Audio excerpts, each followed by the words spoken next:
O Ministério da Saúde confirmou o primeiro caso do novo coronavírus no país. O país tem, nesse momento, 201 mortos e 5.717 casos confirmados da doença. O aumento de casos do novo coronavírus fez o governo do Amazonas decretar estado de calamidade. A segunda onda de contágio na pandemia de coronavírus no Brasil produziu uma situação que relembra os momentos mais trágicos da primeira onda. Hospitais de 1.207 cidades do país podem ficar a qualquer momento sem os remédios usados para entubar pacientes.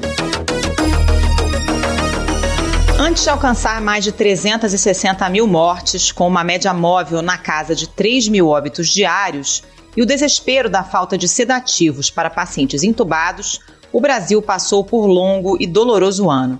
Em fevereiro de 2020, quando os primeiros casos da nova doença apareceram por aqui, falou-se em testagem em massa, rastreamento e isolamento de pacientes infectados, o que acabou ficando pelo caminho. Naqueles primeiros meses de 2020, a Covid-19 preocupava nas capitais, até que começou a se alastrar pelo interior do país.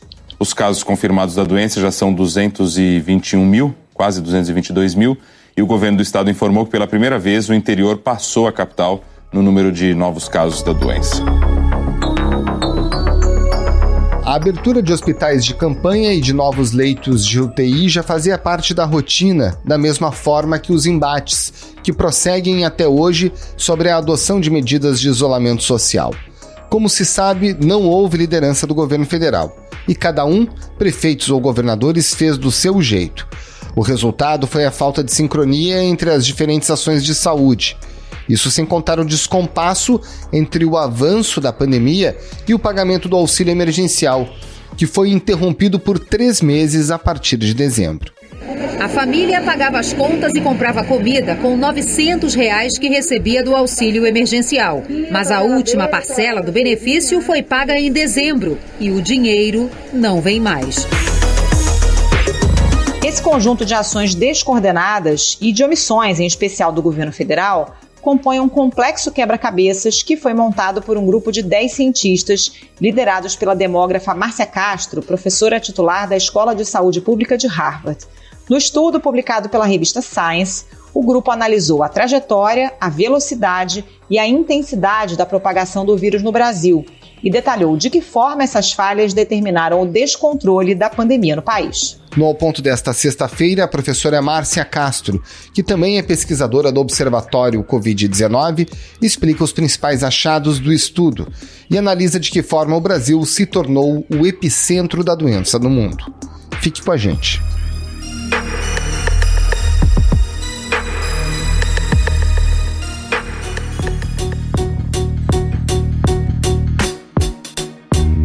Professora Márcia Castro, quais fatores que a senhora e seus colegas do Brasil e também dos Estados Unidos analisaram nesse estudo publicado pela revista Science?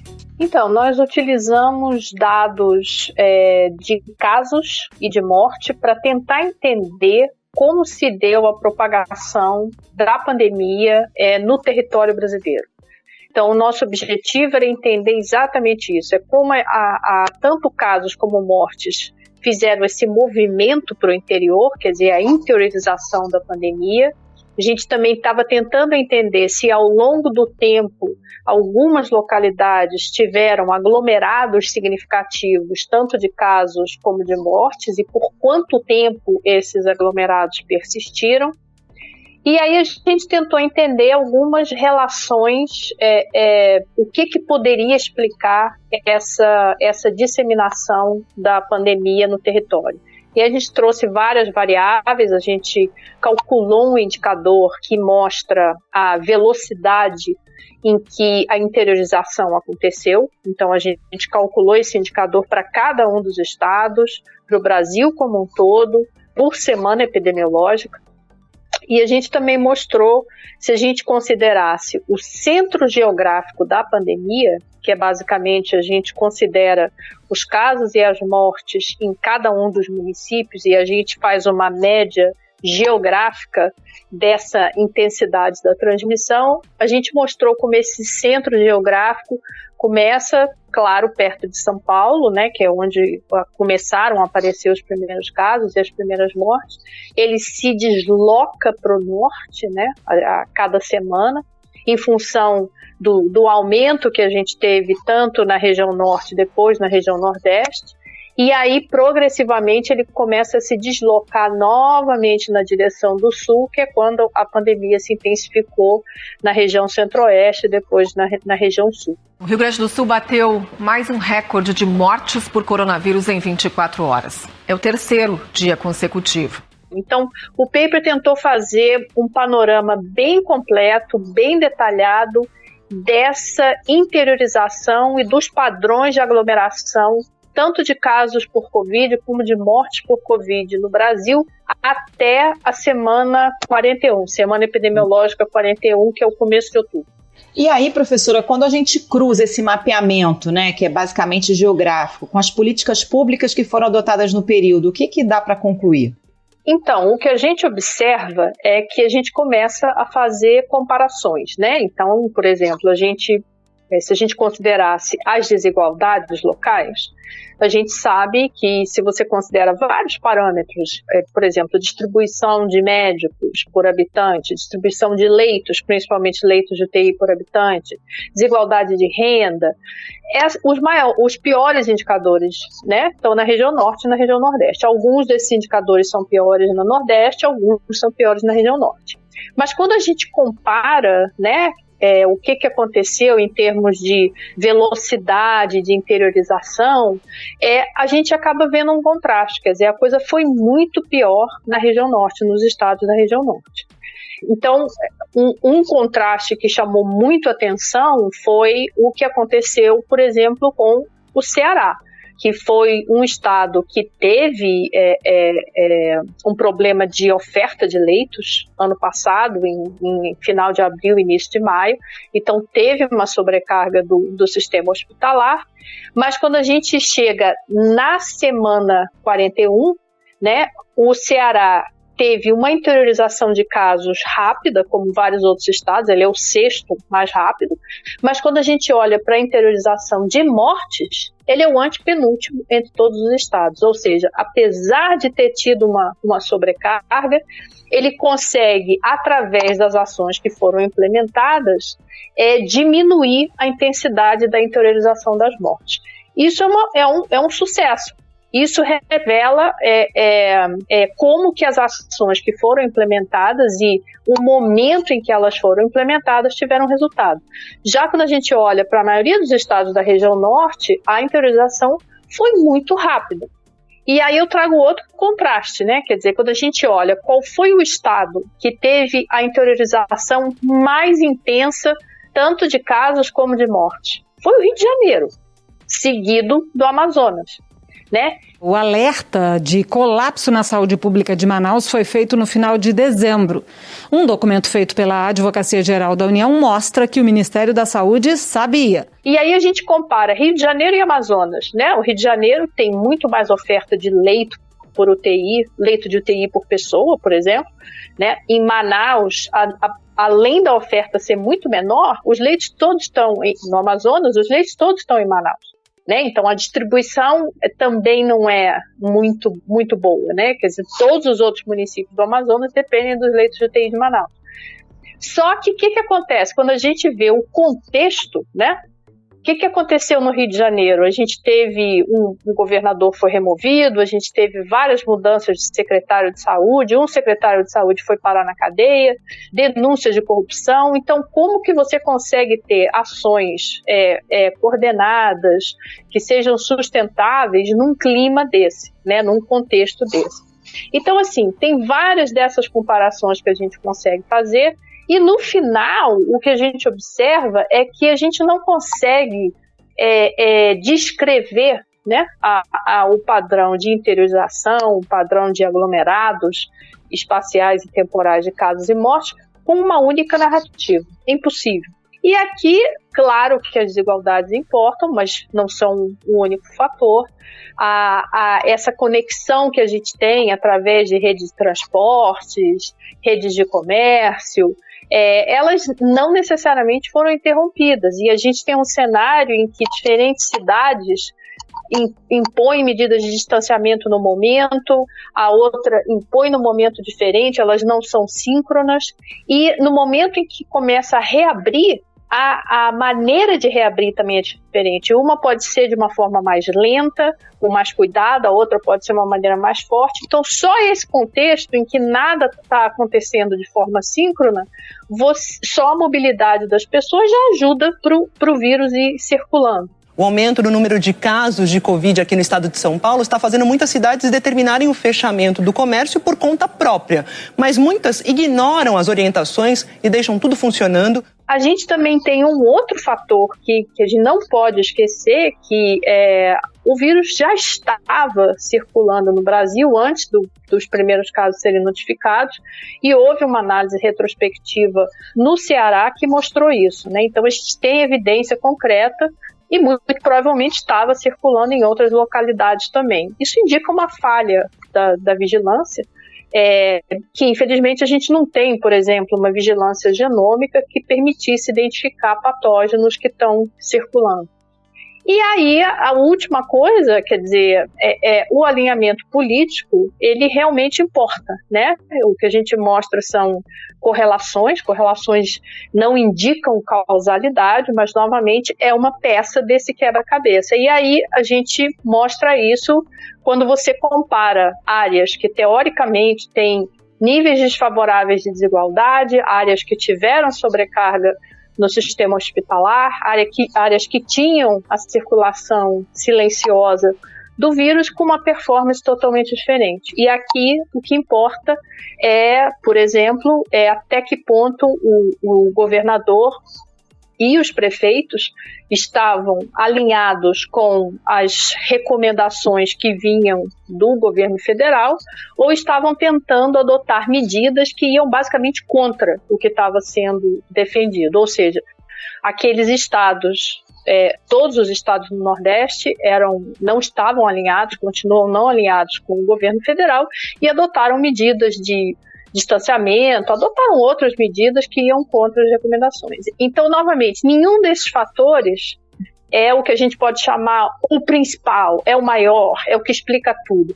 Cada um tem um papel importante nesse quebra-cabeça bem complicado, mas todos eles importam.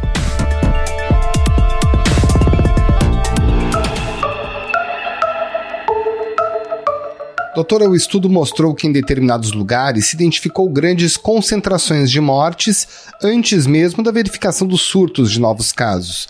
O que isso quer dizer em termos de falhas na vigilância, né, que seria capaz de prevenir essas situações de colapso?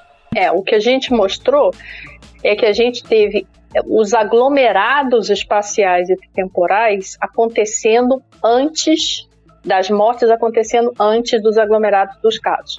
Então, você já estava tendo caso registrado, mas quando você aplica um teste para ver se o que está acontecendo naquela determinada área é significativamente diferente, ou seja, o risco de você estar tendo aquele determinado número de mortes ou de casos é significativamente maior do que o que está acontecendo fora daquela área, o que a gente observa é que essa aglomeração ela acontece primeiro com as mortes. O que isso quer dizer?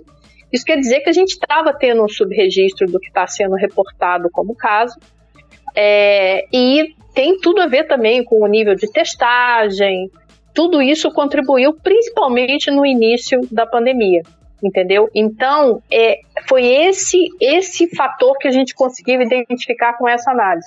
Apesar dos casos estarem sendo reportados, eles muito provavelmente estavam subnotificados e, portanto, quando você testa estatisticamente, eles são semelhantes a outras áreas. Se você estivesse reportando o número correto, o risco seria muito maior. Mas como a gente não está tendo o universo de casos que deveriam aparecer nos registros, parece que é tudo semelhante em todas as áreas. Professor, o que poderia ter sido feito de diferente para que o Brasil não chegasse a uma situação como a atual? Então, veja, quando você tem um vírus com essa característica, o que você tem que fazer é conter a transmissão, né? E nesse caso, para você conter a transmissão, a melhor estratégia é você fazer as medidas de distanciamento. E aí eu acho que tem uma discussão importante, quer dizer, se você consegue conter através de outras estratégias bem no comecinho, quando você ainda não está naquela tendência crescente de casos, de hospitalizações, de mortes, que aí a única saída realmente é você fazer um lockdown. Então, antes do lockdown, o que pode ser feito?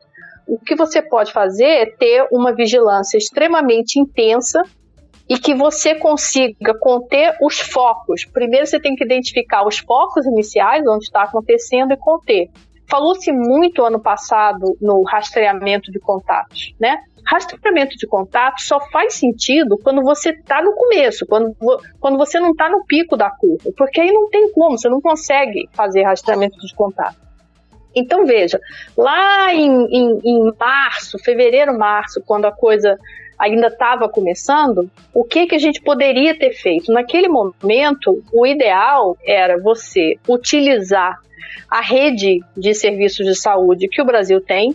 Então, a gente poderia ter utilizado a estratégia de saúde da família, treinado os agentes comunitários de saúde, provido esses agentes com equipamentos de proteção, e eles sabem, como eles vão nas casas das pessoas, eles sabem onde estão as pessoas com comorbidade, eles sabem onde estão os idosos, as casas que têm muitos moradores, que não têm boa ventilação.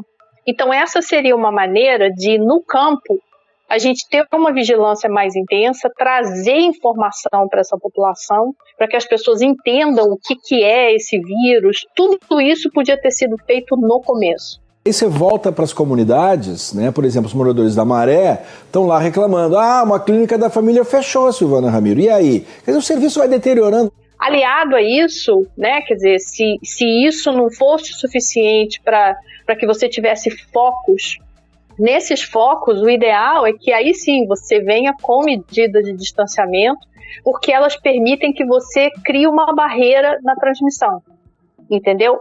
A questão é que o Brasil, por ser extremamente desigual, não faz sentido a gente falar em lockdown se você não tiver junto o benefício emergencial. Ou seja, a pessoa que depende de trabalho informal, ela não pode trabalhar em casa remotamente, entendeu? Então essa pessoa vai ter que ir para a rua. Então você tem que ter o auxílio emergencial aliado às medidas de distanciamento. O auxílio emergencial nesse contexto, ele passa a ser uma medida de saúde pública, ele não é uma medida econômica. Então, as duas coisas teriam que caminhar lado a lado. As duas coisas tinham que ser bem feitas. Você faz um lockdown bem feito e você tem a medida emergencial. Se elas forem bem feitas, o tempo que você precisa ficar no lockdown, no distanciamento, ele vai ser menor. Entendeu? Então, a gente perdeu a chance de entrar com a estratégia de saúde da família. O lockdown foi aquela confusão e continua sendo, tem um lugar que faz, tem outro que não faz, sai muito rápido e aí começa a crescer de novo. E aí a gente teve outra chance, né? Quer dizer, ano passado, quando começou a cair, tanto os casos como as mortes, a gente novamente poderia ter entrado com a estratégia de saúde da família para evitar outra onda, para conter, para fazer a vigilância, para identificar onde é que estão essas pessoas. Então agora a gente está num momento caótico. A única saída quando você chega numa situação dessa realmente é fazer o lockdown, mas novamente você precisa do auxílio emergencial. E aí, novamente, eu acho que a gente, quando começar a cair, a gente precisa trazer a estratégia de saúde da família, precisa trazer a atenção básica, precisa implementar ações que garantam que a gente não vai ter ainda outra onda. Porque não é impossível imaginar, considerando o ritmo lento da vacinação que a gente está tendo e, devido à alta transmissão que continua, a possibilidade da gente ter novas variantes emergindo. Então, assim, dá para fazer alguma coisa, tem que fazer alguma coisa, e a alternativa de não fazer nada é a gente ter um contexto em que você pode ter novas variantes emergindo e um número de mortes, uma perda de vidas, assim, absolutamente incalculável e desnecessário.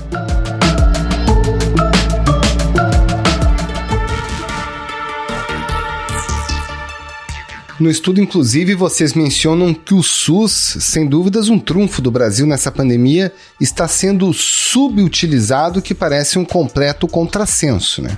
A gente tem uma pesquisa recentemente divulgada pela FGV. Até hoje, a grande maioria dos agentes comunitários não recebeu treinamento, não recebeu equipamento de proteção, e a gente não tem um protocolo muito bem definido dizendo qual é o papel do agente comunitário num momento de pandemia, se vai fazer visita domiciliar, se não vai, se vai na visita domiciliar, qual é a informação que tem que ter dada para o domicílio e por aí vai. Então, assim, para isso a gente não precisa nem fazer estudo, basta a gente ver as ações que estão sendo desenvolvidas. E é importante ressaltar que o fato da estratégia de saúde da família não estar funcionando como deveria, isso também significa que há condições crônicas que não estão sendo monitoradas, como, por exemplo, diabetes, pressão alta, as visitas que eram feitas, que estão associadas também ao atendimento das grávidas, das crianças. Então, você tem uma interrupção desses serviços de prevenção, que são o cerne da atenção básica, e isso também vai ter consequências no curto e médio prazo. Então, assim, não precisa nem fazer um estudo complicado para você ver que os recursos que a gente tem disponível não estão sendo usados. Basta a gente ver o que está acontecendo no campo, basta a gente ver os atendimentos que estão deixando de ser feitos em função da não utilização da estratégia de saúde da família. E aí, professor, esse estudo analisou dados referentes a de fevereiro a outubro do ano passado, ou seja, não pega os dados referentes a essa onda agora com as novas cepas, né? O que a gente pode falar desse momento? Não aprendemos nada, né, com a primeira onda e agora na segunda cometemos os mesmos erros. Na verdade, o que a gente está vendo agora, a gente vai até analisar os dados mais recentes, mas o que a gente está vendo agora é basicamente algo muito semelhante, porém de uma magnitude muito maior.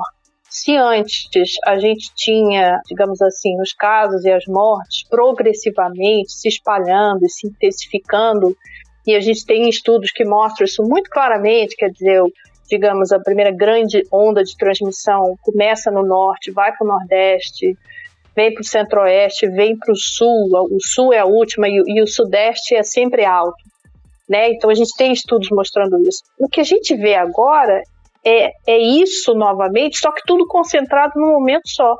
Todas as regiões ao mesmo tempo, entendeu? Então, é uma repetição, só que mais grave, mais intensa e, portanto, com consequências muito mais sérias do que no ano passado. Então, o que a gente vê agora é que, num cenário em que não houve a adoção de medidas que prevenissem o que aconteceu ano passado, então, a gente vê uma repetição, só que uma repetição um pouco piorada. Então, eu acho que é como se você terminasse de ler esse trabalho e perguntasse, mas o que então se fez diferente, né? Para tentar evitar que isso acontecesse de novo.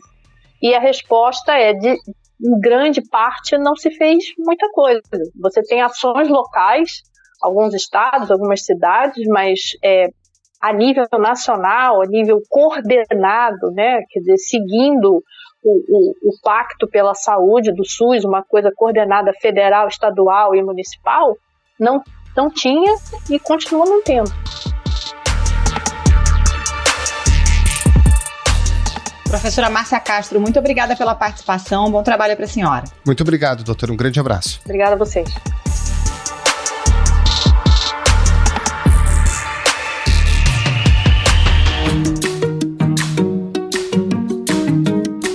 Esse foi o Ponto de hoje, o podcast diário da redação do Globo. Nessa conversa a gente conta com a participação de toda a equipe do jornal, as mesmas pessoas que levam até você informação e análise de qualidade todos os dias. Quer saber mais? Assine o Globo. Acesse assineoglobo.com.br e confira todas as notícias e reportagens especiais. A produção foi do João Pedro Fragoso e a edição é do João Guilherme Lacerda. Tchau. Até mais.